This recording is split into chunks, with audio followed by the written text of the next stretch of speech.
यानंतर एक ब्रेकिंग बातमी बघणार आहोत। वेगवेगळ्या नैसर्गिक आपत्तीमध्ये 13,819 कोटी मंजूर, मात्र प्रत्यक्षात शेतकऱ्यांना आणि नुकसानग्रस्तांना मदत नाही, असा एक मोठा आरोप, एक मोठा दावा केलेला आहे उद्धव ठाकरे यांनी। 2020 ते सप्टेंबर 2025 पर्यंत मंजूर निधीची यादी ठाकरेंच्या शिवसेनेकडून सादर करण्यात आलेली आहे। सध्याच्या आपत्तीच्या पार्श्वभूमीवर एक महत्त्वाची बातमी आहे। वेगवेगळ्या नैसर्गिक आपत्तीमध्ये 13,819 कोटी मंजूर करण्यात आलेले आहेत, मात्र प्रत्यक्षात शेतकऱ्यांना आणि नुकसानग्रस्तांना मदत मिळालेली नाहीये, असं उद्धव ठाकरे म्हणाले। 2020 ते सप्टेंबर 2025 पर्यंत मंजूर निधीची यादी ठाकरेंच्या शिवसेनेकडून सादर करण्यात आलेली आहे आणि त्याच्यात असं नमूद करण्यात आलेलं आहे की वेगवेगळ्या नैसर्गिक आपत्तींमध्ये 13,819 कोटी मंजूर करण्यात आले, परंतु प्रत्यक्षामध्ये शेतकऱ्यांना आणि नुकसानग्रस्तांच्या हातामध्ये मदत पडलेली नाहीये।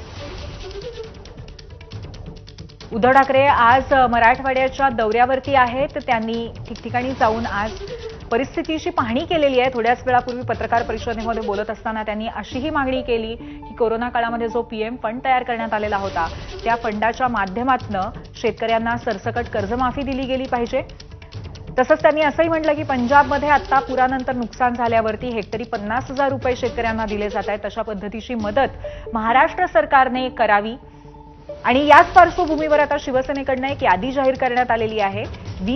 2020 ते सप्टेंबर 2025 पर्यंत जो नैसर्गिक आपत्तीसाठी निधी मंजूर करण्यात आलेला होता, त्याची एकूण रक्कम जी आहे ती 13,819 कोटी आहे, परंतु प्रत्यक्षात शेतकऱ्यांना ही मदत मिळालेली नाही, असं उद्धव ठाकरे यांनी म्हटलंय।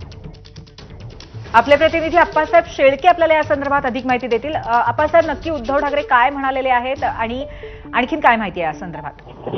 पूर्वी आपण पाहतोय सकाळपासून उद्धव ठाकरे मराठवाडा दौऱ्यावर आहेत।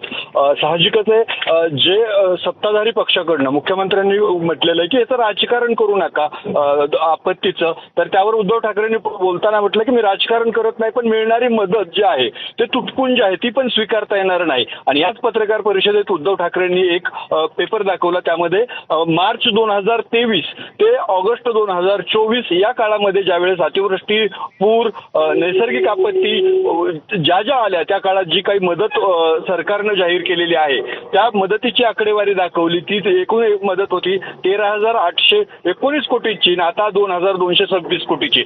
ही मदत शेतकऱ्याला मिळालेली नाहीये आणि याचा स्वतंत्र पंचनामा करेल असा टोला देखील त्यांनी लगावला। सोबतच शेतकऱ्यांना जी कर्जमुक्ती करायची आहे, तर त्याचं मी कुठून पैसे द्यायचे हेही सांगतो असं म्हणत त्यांनी पीएम केअर फंडातून पैसे द्या असं सुचवलेलं आहे।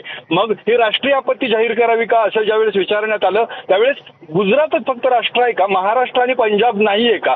पंजाब सरकारप्रमाणे महाराष्ट्रातही शेतकऱ्यांना 50,000पर्यंतची मदत करावी अशी मागणी देखील केलेली आहे। यावेळेस त्यांनी अजित पवारांच्या वक्तव्याचाही समाचार घेतला की जी आता लाडक्या बहिणीच्या निधी संदर्भात बोलले, ही नक्कीच। तर अशा पद्धतीने काही महत्त्वाच्या गोष्टी मांडलेल्या आहेत उद्धव ठाकरे यांनी। धन्यवाद आपण दिलेल्या माहितीबद्दल।